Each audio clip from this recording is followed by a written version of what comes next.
Hello guys, എല്ലാവർക്കും ARJ വേൾഡിന്റെ പുതിയൊരു വീഡിയോയിലേക്ക് സ്വാഗതം. മാർക്കോ പടം കണ്ടു. പടത്തെക്കുറിച്ചിട്ടുള്ള എൻ്റെ വ്യക്തിപരമായിട്ടുള്ള അഭിപ്രായമാണ് ഞാനിപ്പോൾ ഇവിടെ പറയാനായിട്ട് പോകുന്നത്. മാർക്കോ, ഞാൻ ഈ ഒരു cinema first day first show കാണണമെന്ന് ഒരുപാട് ആഗ്രഹിച്ച ഒരാളാണ്. പക്ഷേ ഈ ഒരു സിനിമയുടെ റിലീസ് ഡേറ്റ് പറയുന്നതിന് മുമ്പ് തന്നെ ഷെഡ്യൂൾ ചെയ്ത ഒരു യാത്ര ഉള്ളത് കൊണ്ട് കാണാൻ പറ്റാതെ പോയൊരു സിനിമയാണ് Marco first day first show. എന്തായാലും ഞാൻ ഒരുപാട് പോസിറ്റീവ് റിവ്യൂസ് കണ്ടതിന് ശേഷം ഈ ഒരു സിനിമയ്ക്ക് ആദ്യം തന്നെ ഒരു ഹൈപ്പ് ഉണ്ടായിരുന്നു. അപ്പോൾ ആ ഒരു ഹൈപ്പിന്റെ മുകളിലേക്കാണ് ഈ പോസിറ്റീവ് റിവ്യൂസ് ഒക്കെ വരുന്നത്. അപ്പോൾ അത്രയും മാത്രം ഒരു ഹൈപ്പിന്റെ കൊടുമുടിയുമായിട്ടാണ് ഞാൻ ഇന്ന് തിയേറ്ററിലേക്ക് പോയി സിനിമ കണ്ടത്. അപ്പോൾ എന്തായാലും ആ ഒരു സിനിമയെ കുറിച്ചിട്ടുള്ള എൻ്റെ അഭിപ്രായം.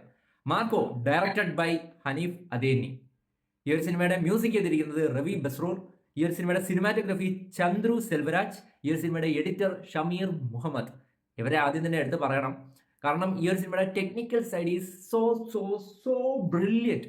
ഇത് ഒരു മലയാളം പടമാണെന്ന് തോന്നിക്കാത്ത രീതിയിൽ, അത് ഞാൻ മലയാള സിനിമ ഒരിക്കലും താഴ്ത്തി പറഞ്ഞതല്ല, ഇതേപോലൊരു ആക്ഷൻ പടം മലയാളത്തിൽ സംഭവിച്ചിട്ടില്ല. ഇനി സംഭവിക്കുമോ എന്ന് ഇനി മലയാള സിനിമയിലെ ആക്ഷൻ ചെയ്യാൻ പോകുന്നവർക്ക് ഒരു പാഠപുസ്തകം ആയിരിക്കും മാർക്കോ. ഓക്കെ, ആ ഒരു ലെവലിൽ ഒരു സ്റ്റാൻഡേർഡ് ഇപ്പൊ മാർക്കോ സെറ്റ് ചെയ്ത് വെച്ചിട്ടുണ്ട്. ഇനി ആ ഒരു സ്റ്റാൻഡേർഡ് മീറ്റപ്പ് ചെയ്യുന്നുണ്ടോ ഇല്ലയോ എന്നായിരിക്കും. വയലൻസും കാര്യങ്ങളൊന്നും അല്ല, ഇതിന്റെ ആക്ഷനെ കുറിച്ചാണ് ഞാനിപ്പോൾ പറയുന്നത്. അതായത് ഈ ഒരു സ്റ്റാൻഡേർഡ് ഇനി വരാൻ പോകുന്ന ആക്ഷൻ പടങ്ങൾ മീറ്റപ്പ് ചെയ്യുന്നുണ്ടോ ഇല്ലയോ എന്നായിരിക്കും മലയാളികൾ, കേരളത്തിലെ ഓഡിയൻസ് നോക്കാനായിട്ട് പോകുന്നത്. ആ ലെവലിൽ ആക്ഷൻ കൊറിയോഗ്രഫി ചെയ്തു വച്ചിരിക്കുന്ന ഒരു സിനിമയാണ് മാർക്കോ. സിനിമാറ്റോഗ്രഫി, എഡിറ്റിംഗ് എല്ലാം എല്ലാം മികച്ച രീതിയിൽ ചെയ്തു വെച്ചിട്ടുള്ള ഇന്ത്യയിലെ തന്നെ one of the best action film. ഇനി വയലൻസിന്റെ കാര്യത്തിലേക്ക് വന്നാൽ നിങ്ങൾ അനിമൽ കണ്ടു കാണും, അതേ കണക്ക് കില്ലി കണ്ടു കാണും. ഈ രണ്ട് പടങ്ങളുമാണ് മോസ്റ്റ് വയലന്റ് ഇന്ത്യൻ ഫിലിം എന്ന പേരിൽ അറിയപ്പെട്ടുകൊണ്ടിരുന്ന സിനിമകൾ. ഇതിന്റെയൊക്കെ അപ്പനായിട്ട് വരും, അനിമലിന്റെയും കില്ലിന്റെയൊക്കെ അപ്പനായിട്ട് വരും വയലൻസിന്റെ കാര്യത്തിൽ മാർക്കോ. എന്റെ പൊന്നാണ് എമ്മാതിരി ചെയ്താണ് ചെയ്തു വെച്ചിരിക്കുന്ന ആ സെക്കൻഡ് ഹാഫിൽ. ഫസ്റ്റ് ഹാഫിൽ ഏതാണ്ട് 3 ഫൈറ്റ് സീൻ ഉണ്ട്. അതിനകത്ത് തന്നെ അത്യാവശ്യം വയലൻസ് ഒക്കെ ഉണ്ട്. അതിന്റെയൊക്കെ എന്റെ പൊന്നോ 10 മടങ്ങ് സാധനമാണ് സെക്കൻഡ് ഹാഫിൽ ചെയ്തു വെച്ചിട്ടുള്ളത്. ശരിക്കും ഈ ഒരു പടത്തിനെ നമുക്ക് അനിമൽ പാർക്ക് എന്നുള്ള പേരിൽ എടുത്തു വയ്ക്കാൻ പറ്റുന്ന ഒരു സിനിമയാണ് ഇത് കേട്ടോ. കാരണം ഈ ഒരു സിനിമയിലെ വില്ലന്മാരെന്ന് പറഞ്ഞാൽ ശരിക്കും മൃഗങ്ങൾ ചെയ്യുന്ന കണക്കാണ് സെക്കൻഡ് ഹാഫിലെ ചില സാധനങ്ങളൊക്കെ ചെയ്തു വെച്ചിട്ടുള്ളത്. നായകൻ എന്ന് പറയുന്നത് പക്ക വേട്ടമൃഗം. ആ സംഭവങ്ങളൊക്കെ ചെയ്തു വെച്ച വില്ലന്മാരെ പണിയലും തിരിച്ചു പണിയലും ഒക്കെ അമ്മാതിരി വയലന്റ് ആയിട്ട്, വയലൻസ് എന്ന് പറയുന്ന സാധനം എനിക്ക് വേറെ ലെവലിൽ ചെയ്തു വെച്ചിരിക്കുന്ന സിനിമ. അനിമലും കില്ലും ഒന്നും അല്ലാതായി പോയി ഈ ഒരു പടത്തിന്റെ മുന്നിൽ. പിന്നെ എടുത്തു പറയേണ്ട മറ്റൊരു കാര്യം, ഈ ഒരു സിനിമ ഒരിക്കലും വയലൻസിനെ ഗ്ലോറിഫൈ ചെയ്യുന്നില്ല. ഈ ഒരു സിനിമ കൊടുത്ത തിരിച്ചു കിട്ടും എന്നുള്ള രീതിയിൽ പറയുന്നുണ്ട്. അതേപോലെ തന്നെ ഒരിക്കലും എവിടെയും വയലൻസിനെ ഗ്ലോറിഫൈ ചെയ്യുന്നതായിട്ട് എനിക്ക് പേഴ്സണലി തോന്നിയില്ല. ഉണ്ണി മുകുന്ദൻ, അമ്പോ എന്താ പുള്ളിയെ കുറിച്ച് പറയണ്ടേ. ശരിക്കും പറഞ്ഞാൽ ഒരുപാട് ഹേറ്റ് കിട്ടിയിട്ടുള്ള നായക നടനാണ് ഉണ്ണി മുകുന്ദൻ. പക്ഷെ അതിൽ നിന്നൊക്കെ ഉണ്ണിക്ക് ഒരു ബ്രേക്ക് ത്രൂ ആവശ്യമായിരുന്നു. ആ ഒരു ബ്രേക്ക് ത്രൂ കിട്ടിയ പടമാണ് ഈ മാർക്കോ എന്ന് പറയുന്നത്. ശരിക്കും എന്താ പറയുന്നത്, വേറൊരു രീതിയിലേക്ക് ഉണ്ണിയെ തള്ളിവിടാനായിട്ട് നോക്കിയവർക്ക് കിട്ടിയ ഏറ്റവും വലിയ അടിയായിട്ട് നമുക്ക് മാർക്കോയെ പറയാം. അമ്മ ഏറ്റവും പൊന്നെ മോസ്റ്റ് സ്റ്റൈലിഷ്, അതേ കണക്ക് കിഡിലനായിട്ട് ആക്ഷൻ ചെയ്യുന്ന മോളിവുഡ് ഹീറോ എന്ന് ചോദിച്ചാൽ നമുക്ക് ഈ ഒരു പടം കണ്ടു കഴിഞ്ഞാൽ, ഇതിനു മുൻപും പുള്ളി മല്ലു സിംഗിലൊക്കെ കിഡിലൻ ഒരു മാസ് സാധനം ചെയ്തു വെച്ചിട്ടുണ്ട്. ഈ ഒരു സിനിമയിലേക്ക് വന്നപ്പോഴത്തേക്കും ആ ഒരു മാസ് സ്ക്രീൻ പ്രസൻസിനൊപ്പം ഡയലോഗ് ഡെലിവറി ഒക്കെ ഒരു മാസ് ഹീറോയ്ക്ക് വേണ്ട രീതിയിൽ കിഡിലനായിട്ട് ചെയ്തു വെച്ചിട്ടുണ്ട്. ശരിക്കും ഞെട്ടിച്ചത് അവിടെയാണ്. ഡയലോഗ് ഡെലിവറി ഒക്കെ പറയുന്ന ഓരോ പഞ്ചിനും കൈയടിക്കാൻ തോന്നും, പറയുന്ന ഓരോ പഞ്ചിനും എണിച്ച് നിന്ന് വിസിലടിക്കാൻ തോന്നുന്ന രീതിയിൽ നമ്മൾ KGF കണ്ട കണക്ക് വളരെ ഷോർട്ട് ആൻഡ് പവർഫുൾ ആയിട്ടുള്ള ഡയലോഗാണ്. ശരിക്കും പറഞ്ഞാൽ KGF ഒരു റെഫറൻസ് ആയിട്ട് ഇപ്പോൾ ഇന്ത്യൻ പടങ്ങളിൽ, മാസ് പടങ്ങളിൽ വരുന്നുണ്ട് എന്നുള്ള കാര്യം അത് പകൽ പോലെ സത്യമായിട്ടുള്ള ഒരു കാര്യമാണ്. KGF മുമ്പും ശേഷവും എന്നുള്ള രീതിയിൽ നമുക്കിനി ഇന്ത്യൻ സിനിമയെ വിഭജിക്കേണ്ടി വരും. കാരണം അതേ കണക്ക് കുറുക്കി കൊള്ളിക്കുന്ന രീതിയിൽ ഭയങ്കര പവർഫുള്ളും ഷോർട്ടുമായിട്ടുള്ള ഡയലോഗ്സ് അതിപ്പം ഇന്ത്യൻ മാസ് പടങ്ങളിൽ നല്ല രീതിയിൽ കണ്ടുവരുന്നുണ്ട്. മിക്ക പടങ്ങളിലും അത് ചെയ്ത് കുളവാക്കാറാണ് പതിവ്. പക്ഷെ മാർക്കോ അത് നല്ല രീതിയിൽ യൂട്ടിലൈസ് ചെയ്തിട്ടുണ്ട്.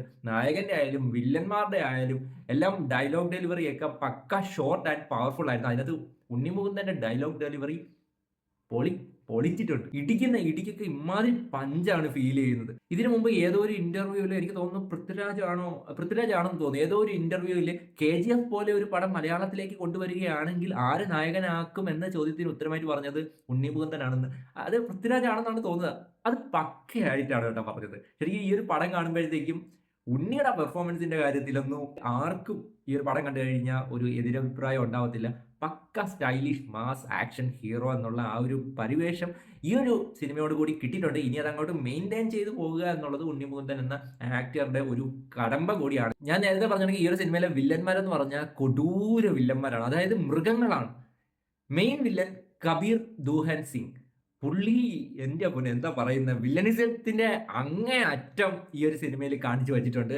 ശരിക്കും പറഞ്ഞാൽ ഒരു കൊടൂര വില്ലൻ, കിടിലൻ പെർഫോമൻസ് ആയിരുന്നു. വില്ലനിസം എന്ന് പറഞ്ഞാൽ പക്ക സാധനം. ഈ ഒരു വില്ലൻ എത്രത്തോളം പവർഫുൾ ആകുന്നോ അത്രത്തോളം പവർഫുൾ ആവും. അത്രത്തോളം അതിനെക്കാട്ടിയും പവർഫുൾ ആയിട്ട് തോന്നിക്കും നമുക്ക് നായകൻ അവിടെ ജയിക്കുമ്പോഴത്തേക്കും. അതാണ് വേണ്ടത്. ഒരു പക്ക കിടിലൻ വില്ലനാണ് ഫസ്റ്റ് വേണ്ടത്. ഈ ഒരു സിനിമയ്ക്ക് അതുണ്ട്. ഈ ഒരു സിനിമയ്ക്ക് അതേ ഉള്ളൂ. വില്ലനല്ല, വില്ലന്മാരുടെ കളിയാണ്. കബീർ ദൂഹൻ സിംഗ് കിഡിലനായിട്ട് ചെയ്തിട്ടുണ്ട്. അതേ കണക്ക് നമ്മുടെ ജഗദീഷ് ഏട്ടൻ, നമുക്കറിയാം പുള്ളി എത്രത്തോളം കിഡിലനായിട്ട് റോൾസ്, ഏത് റോൾ കിട്ടിയാലും എത്രത്തോളം കിഡിലനാക്കി ചെയ്യുമെന്നറിയാം. ഈ അടുത്തിറങ്ങിയ പുള്ളിയുള്ള പടങ്ങളെല്ലാം ബ്ലോക്ക് ബസ്റ്റേഴ്സ് ആണ്. ഓക്കെ, അപ്പം ഈ ഒരു സിനിമയും മറിച്ചല്ല. ഓക്കെ, കിഡിലൻ പെർഫോമൻസ്, പക്ക നെഗറ്റീവ് ഷെയ്ഡിൽ വന്നിട്ടുള്ള ജഗദീഷ് ഏട്ടൻ്റെ ക്യാരക്ടർ കിഡിലനായിട്ട് ചെയ്തിട്ടുണ്ട്. പിന്നെ എടുത്തു പറയേണ്ട ഒരു ആക്ടർ അഭിമന്യു എസ് തിലകൻ. ശരിക്കും പറഞ്ഞാൽ സിനിമ കണ്ടുകൊണ്ടിരിക്കുമ്പോഴത്തേക്കും എനിക്ക് പുള്ളി ആരാണെന്ന് മനസ്സിലായിട്ടില്ലായിരുന്നു. കിടിലൻ പെർഫോമൻസ് ചെയ്യുന്ന ഒരു പക്ക വില്ലൻ ആറ്റിറ്റ്യൂഡുള്ള ഒരു നടൻ എന്നുള്ള ഒരു അഭിപ്രായമായിരുന്നു സിനിമ കണ്ടപ്പോഴത്തേക്ക് എനിക്ക് തോന്നിയത്. സിനിമ കണ്ടു കഴിഞ്ഞ് നെറ്റിൽ പുള്ളി ആരാണെന്ന് സെർച്ച് ചെയ്ത സമയത്താണ് ഇത് ഷമി തിലകന്റെ മകനാണെന്ന് മനസ്സിലായത്. കിടുക്കിയിട്ടുണ്ടാ വില്ലനിസം, ഒരു പക്ക സ്റ്റൈൽ വില്ലന് വേണ്ടിയിട്ടുള്ള എല്ലാ ആറ്റിറ്റ്യൂഡും പുള്ളിക്കുണ്ടായിരുന്നു. കിടിലനായിട്ട് ചെയ്തിട്ടുണ്ട്. പിന്നെ സിദ്ദിഖ്, അറിയാം പുള്ളിക്ക് ഒരു ക്യാരക്ടർ കിട്ടിയാൽ അത് എത്രത്തോളം മികച്ചതാക്കി ചെയ്യുമെന്ന് എനിക്ക് തോന്നുന്നില്ല. ഏതെങ്കിലും ഒരു സിനിമ കിട്ടിയിട്ട് അതിനകത്ത് സിദ്ദിഖ് മോശമായി, ആക്ടിങ്ങിന്റെ കാര്യത്തിൽ സിദ്ദിഖ് മോശമായി പോയി എന്ന് പറയുന്നത് ഞാൻ ഇതുവരെ കേട്ടിട്ടില്ല. പുള്ളി ആ ഒരു രീതിയിൽ ആ ഒരു സൈഡ് പക്കയായിട്ട് തന്നെ ചെയ്തു വെച്ചിട്ടുണ്ട്.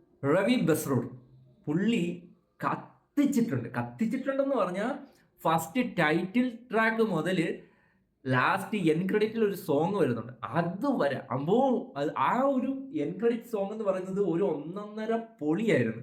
ഞാൻ എൻ്റെ എക്സൈറ്റ്മെന്റ് കൊണ്ടാണ് ഇത്രത്തോളം ഞാൻ പൊക്കി അടിക്കുന്നത്. കാരണം അമ്മാതിരി സാധനമായിരുന്നു. ആ ഒരു ആനിമേഷൻ ആയാലും ആ ഒരു എൻ ക്രെഡിറ്റ് സംഭവം പൊളിയായിരുന്നു. പിന്നെ എൻ ക്രെഡിറ്റിൽ ഒരു കാര്യമുണ്ട്. ശരിക്കും പറഞ്ഞാൽ ഞാൻ തിയേറ്ററുകാരെ തെറി വിളിക്കേണ്ടായിരുന്നു. പ്രൊജക്ടർ അങ്ങനെ കംപ്ലൈന്റ് വന്നതാണെന്ന് പറഞ്ഞ്. എന്തായാലും നിങ്ങൾ തന്നെ തിയേറ്ററിൽ പോയിട്ട് എക്സ്പീരിയൻസ് ചെയ്യുക. എന്തായാലും പൊളപ്പനായിരുന്നു. മൊത്തത്തിൽ കിടിലൻ സാധനമായിരുന്നു കേട്ടോ. ഒരു പക്ക കിടിലൻ പൊളപ്പൻ ആക്ഷൻ പടം. അതിനകത്ത് ഒരു ഒന്നൊന്നര കിടുക്കാഴ്ചയും ഇന്ത്യൻ പടങ്ങളിൽ ഇതുവരെ കാണാത്ത രീതിയിൽ വയലൻസ്.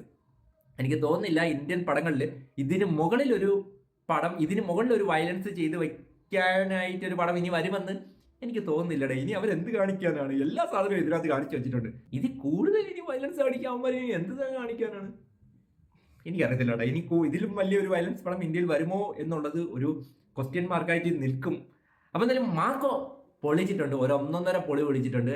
ഹനീഫ് അദേനി എന്ന ഡയറക്ടർ കഴിഞ്ഞ 2 പടങ്ങൾ പരാജയമായിട്ട് നിന്നതിന് അപ്പുറം ഒരു വല്ലാത്തൊരു കംബാക്ക് അടിച്ചിട്ടുണ്ട്.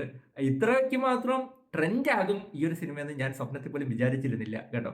കിടിലനാകുമെന്ന് അറിയായിരുന്നു. ഇതേപോലെ ഒരു റഷും ഒരു എന്താ പറയുന്നത്, ഒരു പക്ക സൂപ്പർ സ്റ്റാർ പടം ഇറങ്ങിയ രീതിയിലുള്ള ഒരു അറ്റ്മോസ്ഫിയർ സൃഷ്ടിക്കുമെന്ന് ഞാൻ സ്വപ്നത്തിൽ പോലും വിചാരിച്ചിരുന്നില്ല. എന്തായാലും അവർ ചെയ്തു വെച്ചിട്ടുള്ള പണിക്ക്, ആ ഒരു ഹാർഡ് വർക്കിന് ഉള്ള ഒരു പ്രതിഫലമാണ് ഇപ്പം തിയേറ്ററിൽ കാണുന്ന ആ ഒരു തിരക്ക്. അമ്മാതിരി പണി ഇതിനകത്ത് ചെയ്തു വെച്ചിട്ടുണ്ട്. ഓരോ സീൻ, ഈ ഒരു സിനിമ മൊത്തത്തിൽ എടുത്ത് നോക്കുമ്പോൾ സ്റ്റോറി എന്ന് പറയുന്നത് ഒരു പക്ക റിവഞ്ച് സ്റ്റോറിയാണ്. പക്ഷെ അതിന്റെ മേക്കിംഗ് വൈസ് പൊളിച്ചിരിക്കുകയാണ്. ഞാൻ നേരത്തെ പറഞ്ഞ കണക്ക് ഇതിന്റെ വയലൻസ് മാറ്റി നിർത്തി നമ്മൾ ആക്ഷൻ മാത്രം നോക്കുവാണെങ്കിൽ പോലും ആ ഒരു ആക്ഷൻ കൊറിയോഗ്രഫി എന്ന് പറയുന്നത് വേറെ ലെവലിൽ ചെയ്തു വെച്ചിട്ടുണ്ട്. ഈ അടുത്തെങ്ങും എന്നല്ല, മലയാള സിനിമയിൽ ഇതുവരെ കാണാത്ത രീതിയിൽ സെക്കൻഡ് ഹാഫിലേക്ക് ചില ഫൈറ്റ് സീൻ, അത് ഏതാണെന്ന് ഞാൻ പറയുന്നില്ല, നിങ്ങൾ തന്നെ തിയേറ്ററിൽ പോയി എക്സ്പീരിയൻസ് ചെയ്യുക. ഒരു ഒന്നൊന്നര, അതിനിപ്പോൾ സിംഗിൾ ഷോട്ട് ആണോ എന്ന് പോലും എനിക്ക് ഡൗട്ട് ഉണ്ട്. അതല്ലാതെ എന്തെങ്കിലും ആണോ എന്തോ, അത് ഒരു ഒന്നൊന്നര പൊളിച്ചിട്ടുണ്ട് സാധനം. അങ്ങനെ മൊത്തത്തിൽ ഒരു 4, 5, 6 ഒക്കെ ഫൈറ്റ് ഒക്കെ ഉണ്ട് കേട്ടോ. കിടിലൻ സാധനമായിട്ട് ചെയ്തു വെച്ചിട്ടുണ്ട്. ഉണ്ണി മുകുന്ദൻ, സിദ്ദിഖ്, നമ്മുടെ കബീർ ദൂഹൻ സിംഗ്, ജഗദീഷ്, നമ്മുടെ അഭിമന്യു തിലകൻ, എല്ലാവരും ഒന്നിനൊന്ന് പൊളി. അതേ കണക്ക് നേരത്തെ പറഞ്ഞ കണക്ക് ഹനീഫ് അദേനി, നമ്മുടെ സിനിമാറ്റോഗ്രാഫർ, അതേപോലെ എഡിറ്റർ, എല്ലാവരും പക്കയായിട്ട് നല്ല ക്വാളിറ്റിയിൽ സാധനം ചെയ്തു വെച്ചിട്ടുണ്ട്. പൊളി, പക്ക സാധനം. നിങ്ങളൊരു ആക്ഷൻ പടം ഇഷ്ടപ്പെടുന്ന ഒരാളാണെങ്കിൽ നിങ്ങൾ തിയേറ്ററിലേക്ക് വിട്ടോ, കണ്ണുടച്ച് വിട്ടോ. ഒരു കാര്യം ഓർക്കുക, ഇതൊരു എ സർട്ടിഫൈഡ് പടമാണ്. കുട്ടികളെയൊക്കെ കൊണ്ടുപോകാതിരിക്കുക. ഓക്കെ, അതൊഴിച്ച് നിങ്ങൾ പോയി പടം കാണുക. വയലൻസ് ഒക്കെ ഇഷ്ടപ്പെടുന്നവർക്ക് പക്കയായിട്ട് ഒരു പക്ക തിയേറ്റർ എക്സ്പീരിയൻസ്, തിയേറ്റർ മെറ്റീരിയലാണ്. ഒരു വലിയ കൂട്ടം ഓഡിയൻസിന്റെ നടുക്കിരുന്ന് കാണാൻ പറ്റിയ ഒരു പക്ക തിയേറ്റർ മെറ്റീരിയലാണ് മാർക്കോ. വിട്ടോ, എനിക്ക് ഇഷ്ടപ്പെട്ടടേ. കിടിലം പടം, കിടിലം കിടിലം കിടിലം കിടിലം പക്ക പൊളി സാധനം.